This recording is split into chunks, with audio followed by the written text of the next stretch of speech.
اما بعد فقد قال اللہ الحکیم فی کتابہ المجید بسم اللہ الرحمن الرحیم احل لکم لیلۃ الصیام الرفث الی نسائکم ہن لباس لکم وانتم لباس لہن. نعرہ صلوات.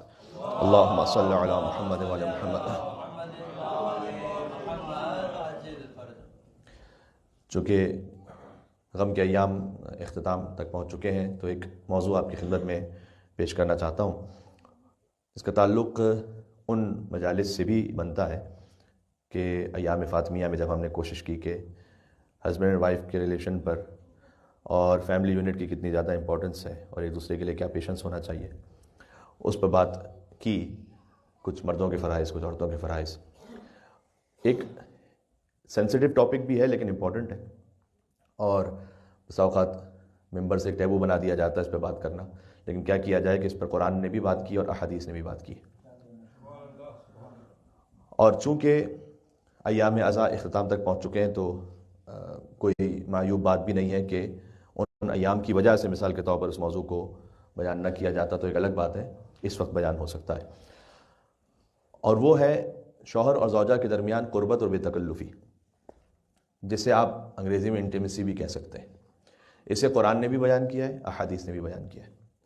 جس آیت کو ہم نے آپ کی خدمت میں پیش کیا ہے وہ سورہ بقرہ کی آیت نمبر 187 ہے، اور جس میں ارشاد اقدس الہی ہے کہ احل لکم لیلۃ الصیام، تمہارے لیے حلال کیا گیا ہے رمضان کی راتوں میں الرفث الی نسائکم، کہ تم جاؤ اپنی عورتوں کے پاس. ہن لباس لکم وانتم لباس لہن، اس لیے کہ وہ تمہارا لباس ہیں اور تم ان کا لباس ہو. آسمان سے نیچے، زمین سے اوپر، اس روئے زمین پر ہسبینڈ اور وائف کے ریلیشن کو بیان کرنے کے لیے اس سے بہتر تعبیر ممکن نہیں تھی کہ جو اللہ سبحانہ و تعالیٰ نے قرآن میں بیان کر دی ہے کہ وہ تمہارے لیے لباس ہیں اور تم ان کے لیے لباس ہو. اس ایک لباس کی تعبیر میں سینکڑوں نکات ہیں کہ جو پوشیدہ ہیں. سب سے پہلی بات تو یہ ہے کہ لباس ہمارے لیے زینت کا باعث ہے، تو خود بخود شوہر اور زوجہ ایک دوسرے کے لیے زینت کے باعث ہے. جسے اللہ سبحانہ و تعالیٰ نے سورہ روم میں بیان بھی فرمایا ہے کہ وَمِنْ آیَاتِهِ أَنْ خَلَقَ لَكُم مِّنْ أَنفُسِكُمْ أَزْوَاجًا لِتَسْكُنُوا إِلَيْهَا وَجَعَلَ بَيْنَكُمْ مَوَدَّةً وَرَحْمَةً. یہ اللہ کی نشانیوں میں سے ہے کہ اس نے تمہارے درمیان جوڑوں کو خلق کیا ہے. لِتَسْكُنُوا إِلَيْهَا، تاکہ تم سکون حاصل کرو. اللہ کی نشانی فقط سورج اور چاند کو خلق کر لینا نہیں ہے، اللہ کی نشانی فقط اس نظام کائنات کو خلق کر لینا نہیں ہے. اللہ کی ایک نشانی یہ بھی ہے کہ اس نے تمہارے لیے جوڑوں کو خلق کیا ہے. لِتَسْكُنُوا إِلَيْهَا، تاکہ تم سکون حاصل کرو. وَجَعَلَ بَيْنَكُمْ مَوَدَّةً وَرَحْمَةً، یہ اللہ کی نشانیوں میں سے کہ اس نے تمہارے درمیان مودت اور رحمت کو قرار دیا ہے. یہ وہی کیفیت ہے کہ تمہاری بیویاں تمہارے لیے لباس ہیں اور تم ان کے لیے لباس ہو. تو لباس زینت بھی فراہم کرتا ہے، لباس گرمی اور سردی سے محفوظ رکھتا ہے. آپ اسی تناسب سے اس لباس کو اختیار کرتے ہیں اور پہنتے ہیں. اچھا، گرمی میں لباس تھن پہنیں گے آپ، سردی میں لباس تھوڑا سا زیادہ ہیوی پہنیں گے. اس کا مطلب اس میں خود بخود ایک بات پوشیدہ ہے کہ اگر کبھی مرد غصے میں ہے تو خاتون لطیف ہو جائیں اور معاملے کو سنبھال لیں، اور کبھی خاتون ڈپریشن میں ہے یا غصے میں ہے یا کسی اور وجہ سے پریشان ہے تو مرد ذمہ داری کا مظاہرہ کرے اور اس تناسب سے اس کیفیت کو سنبھال لے. اس لیے کہ لباس آپ کے ماحول کے اعتبار سے متناسب ہوتا ہے، تو اس رشتے کے اعتبار سے بھی آپ کو اس وقت خیال رکھنا پڑتا ہے اور اس تناسب سے آپ کو ریئیکٹ کرنا پڑتا ہے. ایک مل کے صلوات بھیجیں محمد وعلی محمد علیہ السلام پر. اللہم صل علی محمد وعلی محمد. لباس کا ایک بہت اہم کام ہے عیوب کو چھپا دینا. ہو سکتا ہے کسی کے جسم پہ کوئی عیب ہے، کوئی داغ ہے، کوئی اور بات ہے، لیکن لباس سے وہ چھپ جاتا ہے. تو اس تعبیر کا ایک بہت اہم مقصد یہ ہے کہ شوہر زوجہ کے عیوب کو چھپانے والا ہو اور زوجہ شوہر کے عیوب کو چھپانے والی ہو. وہ تمہارے لیے لباس ہے، تم ان کے لیے لباس ہو. جو معاملات ہیں، میں نے عرض کیا تھا کہ سب سے بہتر تو یہی ہے کہ دونوں آپس میں خود ہی بغیر کسی اور کو شامل کیے ہوئے حل کر لیں. اور اگر اس سے بات نہیں بن پا رہی اور بات کافی حد تک آگے بڑھ کر مثلا اللہ نہ کرے کسی بڑے جھگڑے پر یا تلخی پر پہنچ چکی ہے، تو قرآن نے حکم دیا کہ حکم من اہلہ و حکم من اہلہا، کہ ایک آربیٹریٹر جو ہے وہ آپ کی جانب سے ہو جائے، مردوں کی جانب سے، اور ایک خواتین کی جانب سے، اور آپس میں ایک دوسرے کے ساتھ معاملات کو سلجھائیں، لیکن عیب چھپائیں، ایک دوسرے کی حفاظت کریں.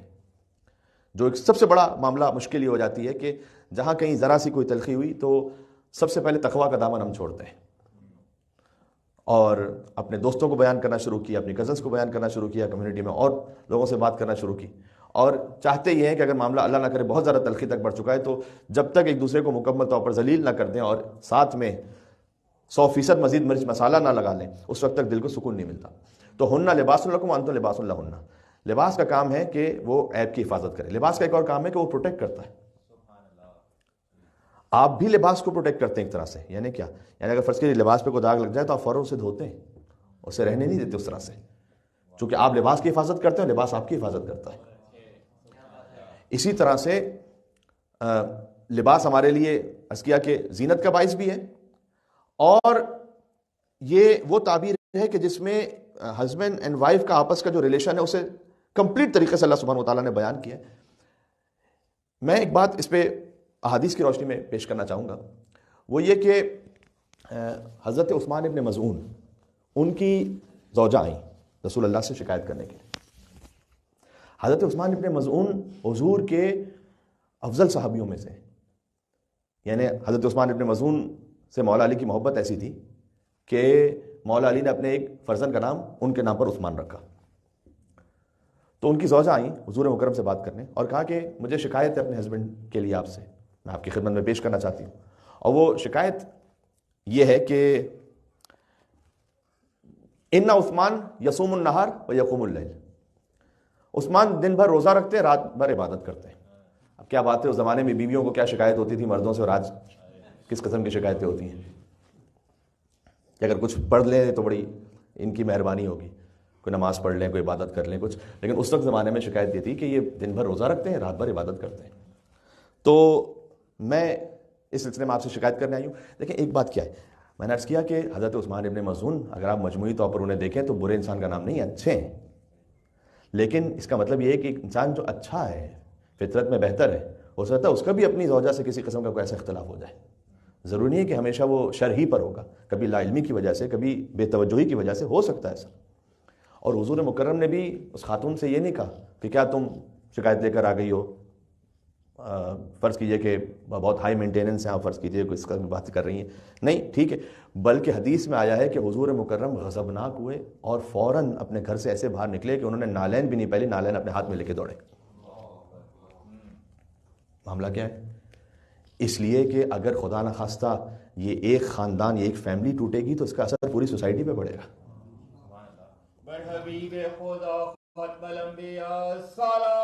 اللہم صلی علی محمد وعلی محمد.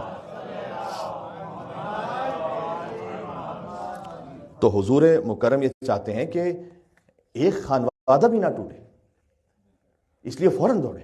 اور غضب کے عالم میں وہ غزن لکھا ہے روایت میں, اپنے ہاتھ میں انہوں نے اپنی نالین اٹھائی ہوئی تھی اور دوڑے اور عثمان کے گھر پہنچے. جیسے عثمان کے گھر پہنچے فوجد وہ یصلی, وہ نماز پڑھ رہے تھے اس وقت. تو حضور نے انتظار کیا. اب ظاہر ہے کہ عثمان ابن مظعون اپنے دل میں سوچ رہے ہیں کہ حضور مکرم میرے گھر میں آئے تو اللہ خیر کرے, یعنی یہ کہ ڈانٹنے کے لیے مجاہد غضبناک ہونے کے لائے, بہرحال صحابی رسول ہیں. تو جیسے انہوں نے نماز ختم کی تو حضور نے کہا کہ عثمان تمہاری یہ شکایت آئی ہے کہ تم دن بھر روزانہ روزہ رکھتے ہو اور رات بھر عبادت میں لگے رہتے ہو. اسلام رہبانیت کے لیے نہیں آیا تھا, یہ حضور نے فرمایا. تم رہبانیت اختیار نہیں کر سکتے ہو. پھر حضور نے فرمایا کہ اسلام دین حنیف ہے, یعنی پریکٹیکل ریلیجن ہے, صداقت کا دین ہے. حضور نے فرمایا انا اصوم و اصلی, میں بھی نماز پڑھتا ہوں, میں بھی روزہ رکھتا ہوں. وانا المس اہلی, لیکن میں اپنی زوجہ کے ساتھ بھی وقت گزارتا ہوں. حضور مکرم نے اسے نصیحت کی کہ میں روزہ رکھتا ہوں, میں نماز پڑھتا ہوں, اور میں اپنی زوجہ کے ساتھ بھی وقت گزارتا ہوں. تو یہ معاملہ اتنا حضور مکرم کے نزدیک اہم تھا کہ حضور باقاعدہ غضبناک ہو کر نکلے اور حضور نے نصیحت فرمائی عثمان ابن مظعون کو. ایک روایت اور عرض کرتا ہوں, ملا یعزل الفقی سے پیش کر رہا ہوں کہ ایک صحابی کو حضور نے دیکھا, پوچھا اصبحت صائما, کیا آج روزہ رکھا ہے؟ اس نے کہا نہیں یا رسول اللہ نہیں رکھا. کہا کسی مسکین کو کھانا کھلایا آج؟ کہا یا رسول اللہ نہیں کھلایا. کہا کسی مریض کی عیادت پر گئے ہو؟ کہا یا رسول اللہ آج کسی مریض کی عیادت پہ بھی نہیں جا سکا. کہا اچھا کسی جنازے میں آج شرکت کی ہے؟ کہا یا رسول اللہ یہ بھی نہیں کر سکا. حضور نے فرمایا فرجع الی اہلک فاصبہ, اچھا جب یہ تم ساری نیکیاں نہیں کر سکے تو جاؤ اپنی زوجہ کے پاس اور کچھ اچھا وقت گزارو ان کے ساتھ.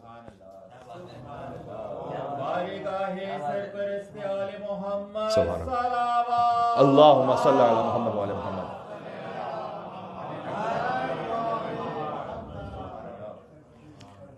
دیکھیں جس طرح سے روزہ رکھنا روحانیت اور معنویت میں اضافہ کرتا ہے انسان کی، جیسے مسکین کو کھانا کھلانا، جیسے مریض کی عیادت کرنا، جیسے جنازے میں شرکت کرنا، حضور نے اس ردیف میں قرار دیا کہ جاؤ اپنی زوجہ کے پاس اور ایک اچھا وقت گزارو۔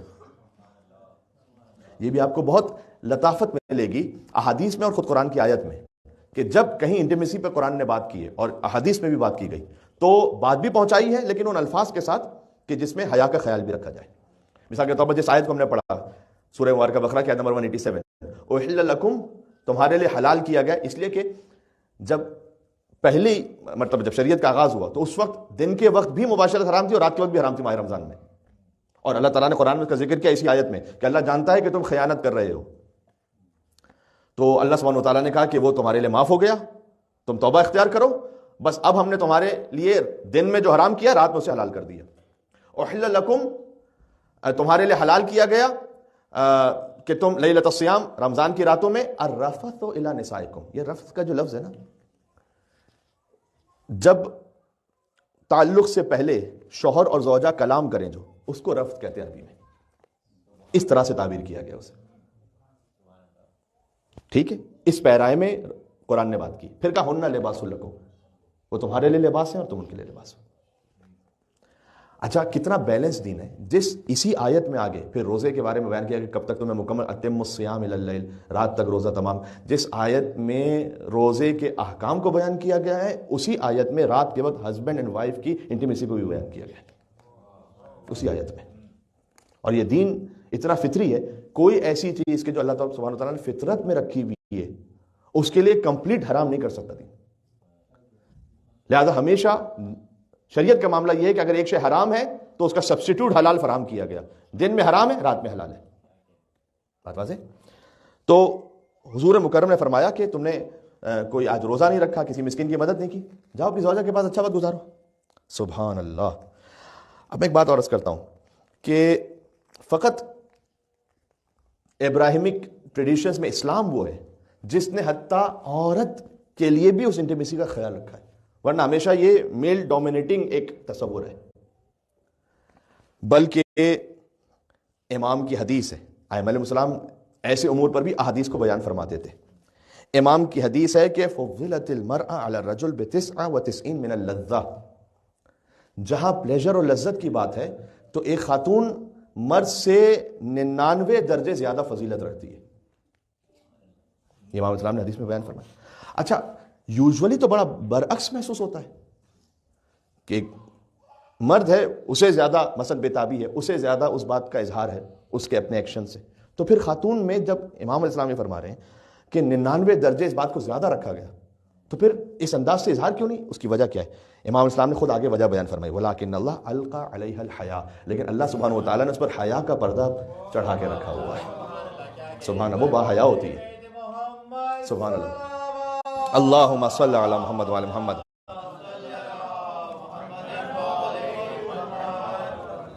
ایک خاتون مرد کی طرح نہیں ہے کہ اگر اسے بہت سادہ الفاظ میں تعبیر کروں تو بس سوئچ آن سوئچ آف، اس طرح سے نہیں، بلکہ حضور مکرم نے بیان فرمایا اذا اراد احدکم ان یاتی اہلہ فلا یعجلها، اگر تم میں سے کوئی اپنی زوجہ کے پاس جانا چاہتا ہے تو عجلت نہ کرے فوراً اس امر میں۔ کیوں؟ اس لیے کہ خاتون کو ضرورت ہوتی ہے انٹیمیسی سے پہلے کنیکشن کی، ایموشنل تعلق کی۔ مرد کے لیے خود بخود وہ انٹیمیسی ہی کنیکشن ہے، یہ اللہ نے اس کی فطرت میں رکھا ہوا ہے، اسے اپنی ہیلدی میرج لائف ویلیڈیٹ کرنے کے لیے وہی عمل کافی ہے، خاتون کے لیے ایسا نہیں۔ تو حضور مکرم نے بیان فرمایا کہ عجلت نہ کرو بلکہ تم اس سے پہلے ایموشنل تعلق برقرار رکھو، اس کے بعد اس مرحلے تک جاؤ۔ تو اس سلسلے میں احادیث کو بیان کیا گیا۔ اچھا بالخصوص وہ افراد کے جو لانگ ٹریول پہ جاتے ہیں، 4 مہینہ 6 مہینہ بزنس پر ہیں کسی اور، تو شریعت نے کہا کہ 4 مہینے سے زیادہ ترک تعلق نہیں ہونا چاہیے۔ اگر یہ کہ شوہر کو زوجہ اجازت دے دے تو پھر وہ الگ بات ہے، لیکن ویسے عام حالات میں نہیں ہونا چاہیے، منع کیا گیا۔ اور خاتون کے لیے بھی ایک ریکوائرمنٹ یہ بیان کی کہ امام ابو بکر علیہ السلام کا ایک بہت خوبصورت فرمان ہے، اللہم صلی علی محمد وعلی محمد۔ اچھا امام نے کہا کہ رسول اللہ نے مدینہ کی عورتوں سے یہ کہا، اس کا مطلب ہے کہ حضور مکرم لیڈیز سے اس موضوع پر بات کیا کرتے تھے. مدینہ کی عورتوں سے یہ کہا کہ لا تطولنا صلاتکن لتمنع ازواجکم. دیکھو اتنی لمبی نمازیں نہیں پڑھنا کہ تم اپنے شوہر کو منع کرو. پھر اچھا ذرا ایک بات میں اس بارے میں بھی آپ سے عرض کر دوں. عثمان ابن مظعون کی زوجہ آئیں اور آ کر یہ کہا کہ یہ بہت لمبی نمازیں پڑھتے ہیں, بہت زیادہ روزے رکھتے ہیں, لہٰذا میری مثلا ایموشنل فزیکل ریکوائرمنٹس کو پورا نہیں کرتے. حضور نے جا کے اس معاملے کو ایڈریس کیا. حضور مکرم جب اس بات پر منع فرما رہے ہیں کہ روزانہ روزہ رکھ کر اور رات بھر عبادت کر کر اگر تم اپنی زوجہ کو اگنور کر رہے ہو تو یہ بھی صحیح نہیں ہے, تو حضور پھر ان مردوں کے بارے میں کیا کہیں گے کہ جو ساری رات شیشہ بار میں بیٹھے رہیں اپنی زوجہ کو اگنور کرتے ہوئے, اور ساری رات دوستوں کے ساتھ رہیں اور فٹ بال میچ دیکھتے رہیں اور ویڈیو گیمز میں لگے رہیں. ہمارے مسئلے تو یہ ہے نا اس وقت. ہمارا مسئلہ تو کوئی یہ نہیں ہے کہ جو روزانہ روزہ رکھ رہا ہے اور رات بھر عبادت کر رہا ہے. ایک صلوات کا تو بنتا ہے یا محمد علی محمد اللہم صلی علی محمد.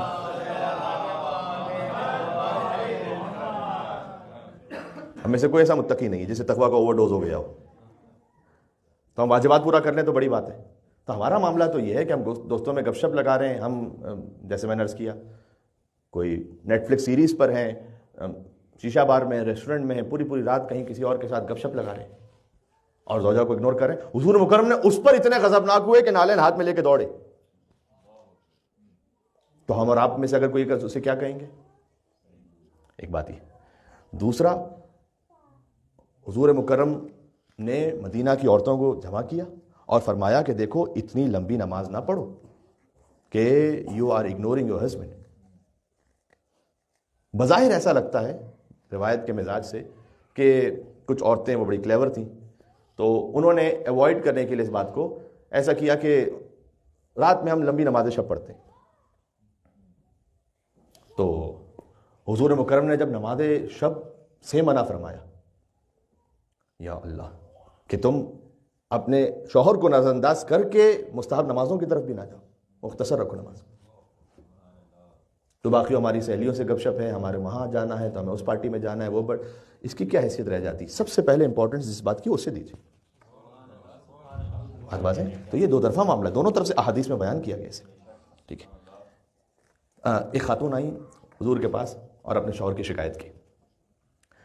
اچھا, جب کوئی آ کر شکایت کرے, کوئی ہسبینڈ اپنے شوہر کی, شوہر یا وائف اپنے ہسبینڈ کی, تو ضروری نہیں ہے کہ شکایت کرنے والا ہی ہمیشہ مظلوم ہے. تو you have to be logical.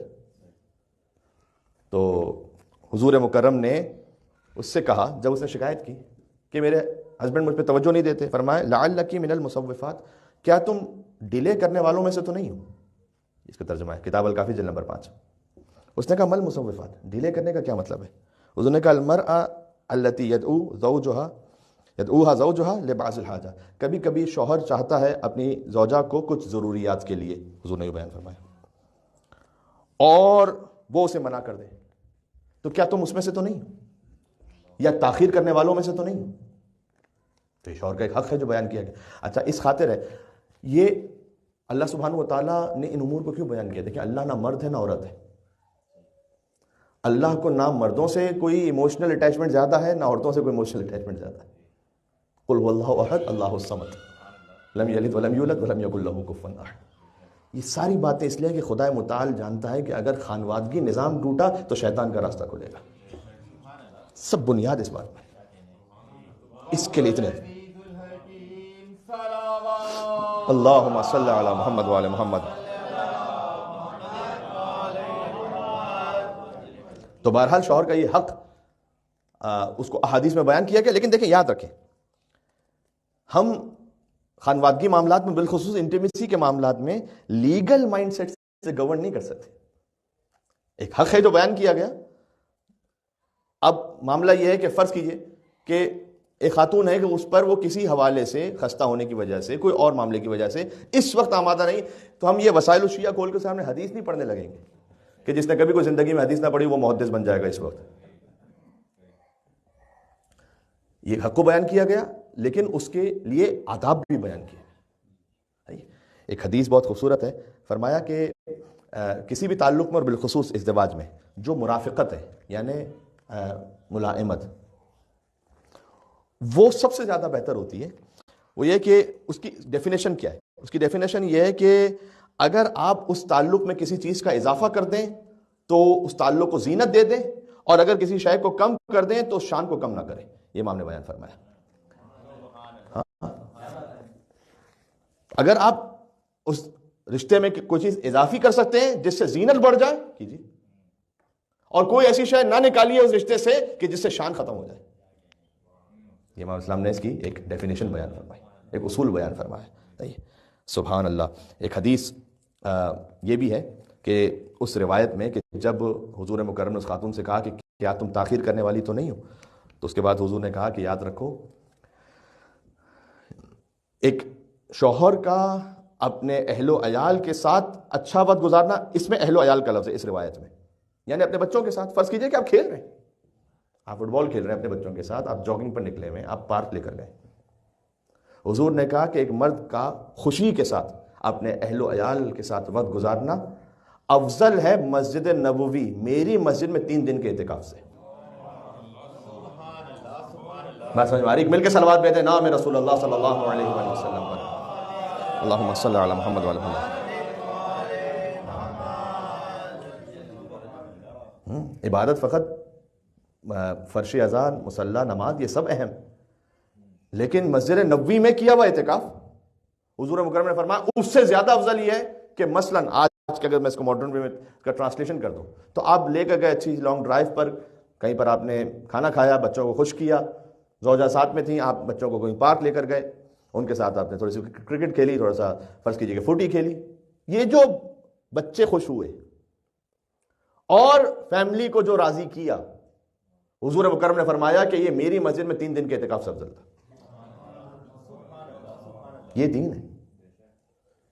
تو یہ 2 طرف سے رسپانسبلٹی بیان کی گئی, مردوں کے لیے وہ رسپانسبلٹی, خواتین کے لیے بالخصوص جنسی معاملات میں فرض کیا گیا.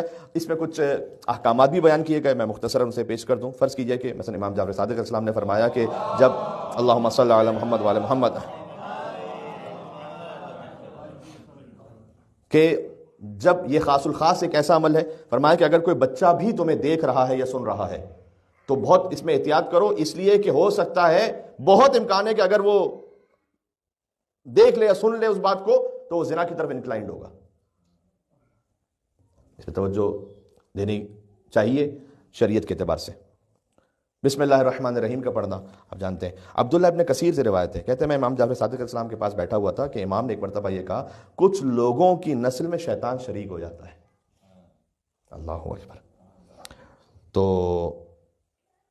عبداللہ ابن کثیر کہتے ہیں کہ میں نے امام سے پوچھا کہ مولا شیطان کیسے ہماری نسل میں شریک ہوتا ہے؟ کہ اس لیے کہ وہ قربت کے وقت بسم اللہ الرحمن الرحیم کو نہیں پڑھتے.